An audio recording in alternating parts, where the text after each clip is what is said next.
what is TfL doing to increase the amount of freight consolidation centres in London to support greener last mile initiatives, such as cargo bike schemes? Oh, so we've recently completed and evaluated a study of 10 freight consolidation demonstrator projects because it makes sense to us that it does, working with the industry, it does promote land use for last mile, and it does make sense having that consolidation such that you can then have delivery vehicles spun out from those centres. And certainly looking at ways to increase cargo bike schemes makes sense to us. And we are looking at ways to further promote and expand the cargo bike hub. It's a greener way of delivering, particularly on the last mile sector of a trip, rather than clogging up the roads with vans. So certainly that's something that we're actively doing.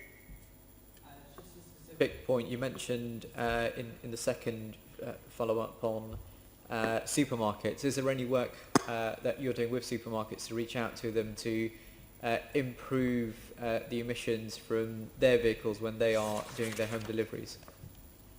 Well, I mean, ultimately, obviously, there's an incentive for supermarkets and other sectors, for that matter, to make their vehicles as compliant as possible because of the existence of the low emission zone and the ultra low emission zone, which will, of course, be expanded later in the year.